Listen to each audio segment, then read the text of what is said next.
CPM Pathanamthitta ജില്ലാ secretariat യോഗത്തിലെ കയ്യാങ്കളി ആക്ഷേപം ആരോപണ വിധേയനായ PB ഹർഷകുമാർ നിഷേധിച്ചു. ഹർഷകുമാറും A പത്മകുമാറും തമ്മിലാണ് കയ്യാങ്കളി നടന്നത്. വിഷയത്തിൽ പത്മകുമാർ ഇതുവരെയും പ്രതികരിച്ചിട്ടില്ല. തെരഞ്ഞെടുപ്പുമായി ബന്ധപ്പെട്ട ചുമതലകളിൽ നിന്നും നീക്കണമെന്നാവശ്യപ്പെട്ട് പത്മകുമാറാണ് പാർട്ടിക്ക് കത്ത് നൽകിയത്. സംഭവത്തിന്റെ പശ്ചാത്തലത്തിൽ തെരഞ്ഞെടുപ്പിന് ശേഷം നേതാക്കൾക്കെതിരെ കടുത്ത നടപടി ഉണ്ടാകുമെന്നാണ് സൂചന. വിവരങ്ങളുമായി CK അഭിലാൽ ചേരുന്നു. Abhilal, good morning. അങ്ങനെ ജില്ലാ സെക്രട്ടേറിയറ്റ് യോഗത്തിലെ കയ്യാങ്കളിയിൽ കടുത്ത നടപടികൾ തെരഞ്ഞെടുപ്പിന് ശേഷം ഉണ്ടാകുമെന്നാണ് അറിയുന്നത്. ഇത് തെരഞ്ഞെടുപ്പ് പ്രചരണത്തിനെ ബാധിക്കാനുള്ള ഒരു സാധ്യതയുണ്ടോ അവിടെ? Moti, good morning. CPM സംഘടനാ മര്യാദയുടെ കടുത്ത ലംഘനമാണ് മുതിർന്ന നേതാക്കൾ തമ്മിൽ പാർട്ടി ഓഫീസിലെ ഒരു പ്രധാനപ്പെട്ട യോഗത്തിൽ ഉണ്ടായ തർക്കത്തെ അത്തരത്തിലാണ് CPM സംസ്ഥാന നേതൃത്വം കാണുന്നത്. സംസ്ഥാന സെക്രട്ടേറിയറ്റ് അംഗം കൂടിയായ മന്ത്രി VN വാസവന്റെ സാന്നിധ്യത്തിൽ ചേർന്ന സെക്രട്ടേറിയറ്റ് യോഗത്തിലാണ് തീർത്തും അപ്രതീക്ഷിതവും അസാധാരണവുമായ സംഭവ വികാസങ്ങൾക്ക് ഇടയൊരുക്കിയ തരത്തിലേക്ക് കാര്യങ്ങൾ എത്തിയത്. നേതാക്കൾ തമ്മിൽ പരസ്പരം തർക്കിക്കുകയും ഒടുവിൽ കാര്യങ്ങൾ കയ്യാങ്കളിയിലേക്ക് എത്തുകയുമാണ് ഉണ്ടായിട്ടുള്ളത്. ഇത് CPMന്റെ സമീപകാല ചരിത്രത്തിൽ എവിടെയും ഉണ്ടായിട്ടില്ല എന്നുള്ളതാണ്. ചർച്ചയിൽ പങ്കെടുക്കുമ്പോൾ ആക്ഷേപങ്ങളും അതോടൊപ്പം തന്നെ വിമർശനങ്ങളും ഉയർന്നു വരാറുണ്ട്. അടുത്ത ഊഴം എന്നുള്ള തരത്തിൽ മറ്റൊരാൾ അതിന് മറുപടി പറയുന്ന സാഹചര്യമാണ് ഉണ്ടാകുന്നത്. എന്നാൽ ആക്ഷേപങ്ങൾ ഉയർത്തിയ ഘട്ടത്തിൽ തന്നെ അതിനെ എതിർത്ത് സംസാരിക്കുന്ന തരത്തിലേക്ക് കാര്യങ്ങൾ ഉയർന്നു വരുന്ന സ്ഥിതിയുണ്ടായി. ചർച്ചയിലേക്ക് തടസ്സം നേരിട്ട സ്ഥിതിയുണ്ടായി. ഇത് രണ്ട് വ്യക്തികൾ തമ്മിലുള്ള പ്രശ്നമായി വ്യക്തി വിരോധം തീർക്കുന്ന തരത്തിലേക്ക് ആക്ഷേപങ്ങൾ ഉയർത്തുന്ന തരത്തിലേക്കും കാര്യങ്ങൾ വന്നിട്ടുണ്ട്. ഇതിനെ അതീവ ഗൗരവ സ്വഭാവത്തോടു കൂടി തന്നെയാണ് പാർട്ടി സംസ്ഥാന നേതൃത്വം കണക്കാക്കുന്നത്. VN വാസവൻ ഇത് സംബന്ധിച്ച് ഇന്നലെ തന്നെ സംസ്ഥാന നേതാക്കളുമായി ആശയവിനിമയം നടത്തിക്കഴിഞ്ഞിരിക്കുകയാണ്. ഇതിന്റെ അടിസ്ഥാനത്തിൽ സംസ്ഥാന നേതാക്കൾ ജില്ലാ സെക്രട്ടറി അടക്കമുള്ള ആളുകളിൽ നിന്നും വിവരങ്ങൾ നേരിട്ട് ശേഖരിക്കുകയും ചെയ്തിട്ടുണ്ട്. ഇതിന്റെ അടിസ്ഥാനത്തിൽ ശക്തമായ നടപടി എന്നുള്ളതാണ് പാർട്ടിയുടെ സംഘടനാ രീതി. എന്നാൽ ഇപ്പോഴത്തെ സാഹചര്യം എന്നുള്ളത് അതിന് പര്യാപ്തമായിട്ടുള്ളതല്ല. അടുത്ത ഒരു മാസം എന്നുള്ളത് തിരഞ്ഞെടുപ്പിനെ സംബന്ധിച്ച് വളരെ പ്രധാനപ്പെട്ട കാലയളവാണ്. ഈ ഘട്ടത്തിൽ ജില്ലയിലെ തന്നെ ഏറ്റവും പ്രധാനപ്പെട്ട നേതാക്കൾക്കെതിരെ അച്ചടക്ക നടപടി സ്വീകരിക്കുന്നത് പാർട്ടി അണികൾക്കിടയിലും അതോടൊപ്പം തന്നെ പൊതുജന മധ്യത്തിലും തെറ്റായ സന്ദേശത്തിന് ഇടവരുത്തുകയും അത് തെരഞ്ഞെടുപ്പ് പ്രചാരണ പ്രവർത്തനങ്ങളെ ദോഷകരമായി ബാധിക്കാനുള്ള സാധ്യതയും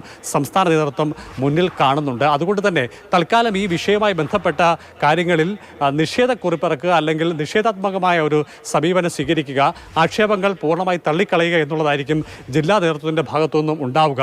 തെരഞ്ഞെടുപ്പിന് ശേഷം ഈ വിഷയങ്ങൾ വിശദമായി പരിശോധിച്ച് അച്ചടക്ക നടപടിയിലേക്ക് കടക്കും എന്നുള്ളതാണ് ഇപ്പോൾ നമുക്ക് മനസ്സിലാക്കാൻ സാധിക്കുന്നത്. തെരഞ്ഞെടുപ്പ് പ്രധാനപ്പെട്ട ഒരു ഘട്ടത്തിലേക്ക് നേതൃത്വത്തിനുള്ളിൽ ഇത്തരത്തിൽ എന്തെങ്കിലും ഒരു സ്വരച്ചേർച്ചയില്ലായ്മയും പ്രശ്നങ്ങളും നേരത്തെ തന്നെ ഉണ്ടായിരുന്നോ? അതോ ഇവർ തമ്മിലുള്ള വ്യക്തിപരമായ എന്തെങ്കിലും കാരണങ്ങൾ നേരത്തെ ഉണ്ടായിരുന്നോ?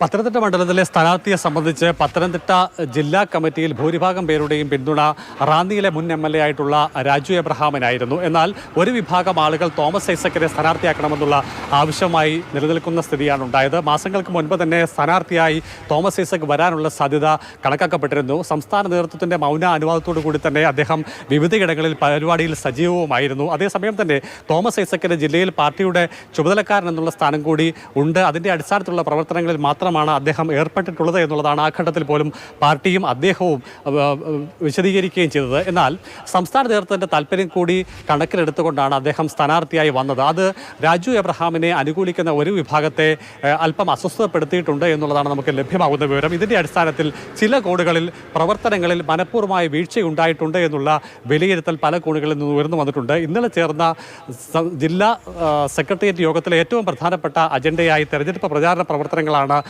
എടുത്തത്. ഈ ഘട്ടത്തിലാണ് ആറന്മുളയിൽ നിന്നുള്ള ജില്ലാ സെക്രട്ടേറിയറ്റ് അംഗമായിട്ടുള്ള A പത്മകുമാർ അടൂർ മേഖലയിലെ സംഘടനാ പ്രവർത്തനത്തിലെ വീഴ്ചകൾ ചൂണ്ടിക്കാണിച്ചുകൊണ്ട് വിഷയം അവതരിപ്പിച്ചത്. ഈ ഘട്ടത്തിലാണ് അടൂരിൽ നിന്നുള്ള CITUവിൻ്റെ പ്രധാനപ്പെട്ട ചുമതലക്കാരൻ കൂടിയായ PM ഹർഷകുമാർ ഇതിനെ എതിർത്ത് സംസാരിക്കുകയും തുടർന്ന് ഇരുവരും തമ്മിലുള്ള വ്യക്തിപരമായ ആക്ഷേപത്തിലേക്ക് കാര്യങ്ങൾ എത്തുകയും പിന്നീട് ഹർഷകുമാർ A പത്മകുമാറിൻ്റെ കഴുത്തിൽ പിടിച്ച് തള്ളി എന്നുള്ളതാണ് പ്രധാനപ്പെട്ട ആക്ഷേപമായി ഉയർന്നു വന്നത്.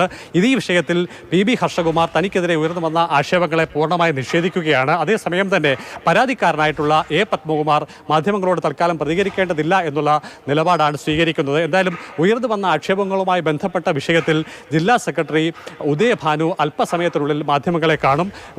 മാധ്യമങ്ങളിലൂടെ പുറത്തു വന്നിട്ടുള്ള ഇത്തരം ആക്ഷേപങ്ങൾ പരിപൂർണമായി നിഷേധിക്കാനുള്ള സാധ്യതയാണ് നമുക്ക് ഈ ഘട്ടത്തിൽ കാണാൻ കഴിയുന്നത്. അതല്ല ഏതെങ്കിലും തരത്തിലുള്ള പ്രശ്നങ്ങൾ ഉണ്ടായിട്ടുണ്ട് എന്ന് സമ്മതിക്കുന്നത് ഈ ഘട്ടത്തിൽ പാർട്ടിയുമായി ബന്ധപ്പെട്ടിട്ടുള്ള പ്രവർത്തനങ്ങളെ ഗുരുതരമായി ബാധിക്കാനുള്ള സാധ്യത കൂടി കണക്കിലെടുത്തുകൊണ്ട് ഇപ്പോൾ പുറത്തു വന്നുകൊണ്ടിരിക്കുന്ന മാധ്യമ വാർത്തകളെ പരിപൂർണമായി തള്ളിക്കൊണ്ടുള്ള ഒരു പ്രതികരണമായിരിക്കും CPM ജില്ലാ സെക്രട്ടറിയുടെ ഭാഗത്തു നിന്നും ഉണ്ടാകുക എന്നുള്ളത് ഏറെക്കുറെ വ്യക്തമാണ്.